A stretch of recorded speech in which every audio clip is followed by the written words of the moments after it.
然后头往外扭，这个风啊是往这边刮的啊。前两天我学习人家这古书画里边，确实也学到了，人说这个画家是会画风的，为什么？他把树林往一边飘散，咱们这个是往这边走。这个小孩啊，迎着这个风从这边吹过来，举着这个连灯，这个风呢把他的衣角全往侧面刮，所以说他在艺术性是有动感的，是一件非常好的一件艺术品，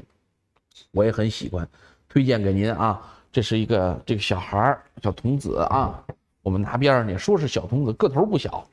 我们再拿一件，这件又有来历了，这也是我以前啊经常喜欢和这个爱收藏、爱研究的这一类啊，是一个燕滴。我们这是第233，我们找一下啊，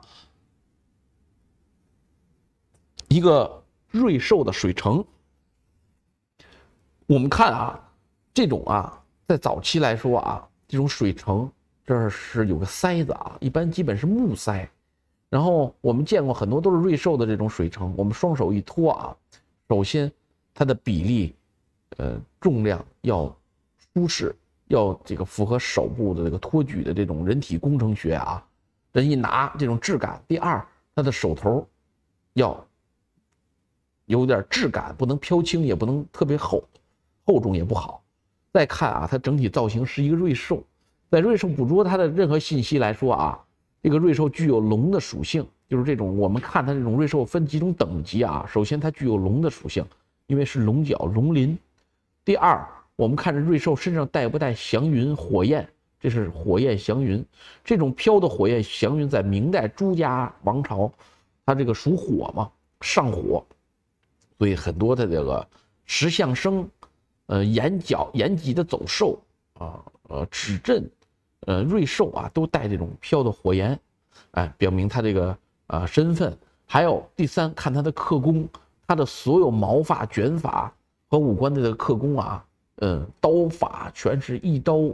走下来，并且这个刀法很深刻。这个刀工的这个匠人啊，确实分几个流水线才能做下来啊，铸造的、鎏金的、打磨的、錾刻的，这个做这个蜡胎的啊，分几种。它的当时这么一件工艺的造价啊，绝对是赛官窑，但是它卖不过官窑，这是目前铜器比较低谷的一个现象啊，就是它的成本和工艺要大大的高于当时这个用瓷啊，还有是这种织造啊，这种它的这种织锦啊，这种造价。但是呢，现在的价位啊是特别低。而且第三，咱们看个头在同类里面算大了啊，因为它属于文房，不能再大了，再大拿不动了。而且在案头往那一放，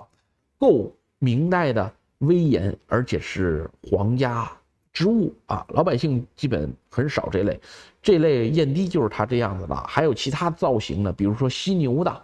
大象的，是吧？都会有。基本是这几种动物吧。基本狮子啊也有做燕滴的，但是并不多见。咱们这是什么呀？这是一个小狗的脸，有狮子的脚，然后有这个有龙的脚，狮子的鬃毛，远看就是符合咱们这种瑞兽四不像。它反正不是麒麟的一种元末明早期的一种，当时的很多动物，它交代的就不是那么完全的清楚，就是说纯瑞兽，要么是麒麟呐，要么是蟹豸、酸泥，这个狮它不是，它是一种瑞兽。在这种瑞兽都是明早期特别多见，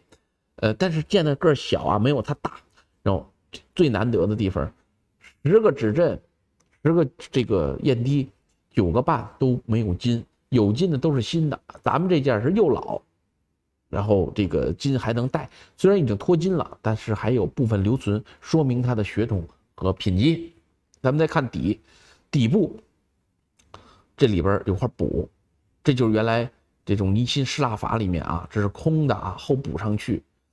防止它漏水，因为要装水的严密性一定要过硬。但是基本这种空心的啊，我们底部都是大一些的指阵或者是燕滴都会有这个补。尤其是燕滴的4个腿露铜的地方，铜质精良细腻，而且保存的特别好。而这个它还有个鹿尾巴分叉了啊，一边一个牛尾巴，这就是所有的这种宫廷燕滴这么一种制式。然后嘴上叼了一个小水盛碗，这时候你这个水从里边出来的时候啊，不要直接倒在这个磨床上宴上，要滴下来，有一个缓冲。这种设计都是以瑞兽为雏形的，特别漂亮。这个算我们明代中早期瑞兽的燕滴里边一个很硬的货啊，这个属于我们北派收藏。什么叫北派收藏？就是北派我们皇家风格更多一些的北方藏家特别喜欢的，南方藏家特别喜欢祖母鸭脚的小的一些精美的小动物，就是南北方各有差异啊，但是现在基本差不太多。喜欢这类的朋友的这个越来越多了。然后我们现在还有13分钟啊，我们再介绍1、2件，我们就开始今天的拍卖了。然后我们再拿1、2件吧，我们都给大家介绍介绍。有点餐的啊，我们就现给您拿；没有，我们就随着抽几样，给大家具有代表意义上的拍品给大家拿。然后我们问一下咱们工作人员，这是咱们第多少号？应该是年份还不错啊。214元代初级收口铜花叉。为什么我们一看咱们这个号啊，因为它没有标号，我们没有贴签啊，我们一看这东西年份就不是这个明清之物，就是咱们定元，因为它的整体的用铜刻法造型还有这种图案啊，都是元或元早期才有的风格。这类花叉目前是低谷中的低谷，而且各类博物馆都有这种器物，并且大部分这些这个比如咱们厦门博物馆好多博物馆它都把它定为宋，因为就是说我们定明清的这些花叉摆件里面确实有大量的宋代的这些花器的存在，只是现在随着大家认知呢，慢慢往里挑。咱们这是定的是元啊，双出脊，这个脊来自于商周青铜器上的这个两边这个出的这个棱啊，我们管它叫脊，是一个武器上那个样子啊，出脊啊，是个六方的一个方口瓶，一方顶10元，无论是瓷器还是我们铜器里面，都是这样的啊。方瓶比较难做，做这个蜡模的时候，难度高一些，因为我们方的需要堆一个一个粘啊，要是圆的话，我们有一个盘一拉一转啊，这圆环就出来了。所以说方的相对来说难做，它的纹饰很繁缛，尤其是咱们口沿和这个颈口沿部分啊，和这个口这儿，还有颈部、肩部、腰部这几层纹饰，跟我们明代的还不一样。我们明代以暗刻为多，它呢是又有刻又有柱，刻上呢和柱呢微微有点凸起，就是立体感会强一些。我们看一眼底，这种底的做法的青铜材质啊，也是跟我们目前碰到的这些不一样，就是跟明代啊或者清早期那些厚重的质感不一样。这类元代的手头会轻一点点，就是说他掌握当时铸造法的时候，他的技术是很纯熟的，他不需要用过多的铜来做出这件这个花器的这种整体的气势。就是说他对的细部的工艺的把控啊是很好的。这是我们一个花器，这个花器平时咱们可以当摆件啊，就是摆在那里，也可以插花。咱们有安头的，有自个儿家里悬棺的啊，都是可以的，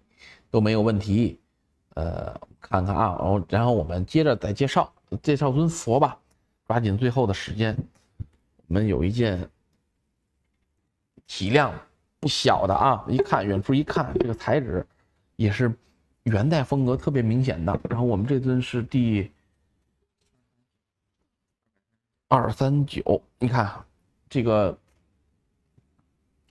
基本我看一眼，大概啊和咱们这个样式也差不多啊。元代风格特别明显的一个大日如来像，为什么它的身量和台啊？这种宋元风格跟我们明清的制法是不一样，它偏长瘦轻，就是清秀一些。元明呢比较厚重，它身姿这种拉长，再加上这种纹饰，身上这种纹饰和这种连瓣啊，它这个具有这个当时宋代的风格，很明显的。所以这一类呢，目前来说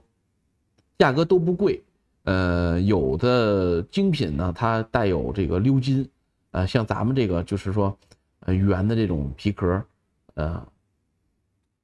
很明显的一尊，个头不小。我们给它拿起来看啊，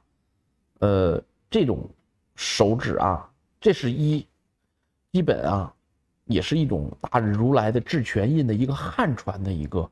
手印。这种手印大日如来印有很多种，有密宗的，有咱们汉传的。咱们这个尊一看啊，头戴五方佛冠，头顶啊有肉髻，还有一个宝珠，受咱们这个元代的宫廷造像的影响，但它是一个汉传风格特别明显的。身上是有残存的金的啊，大部分剥落了。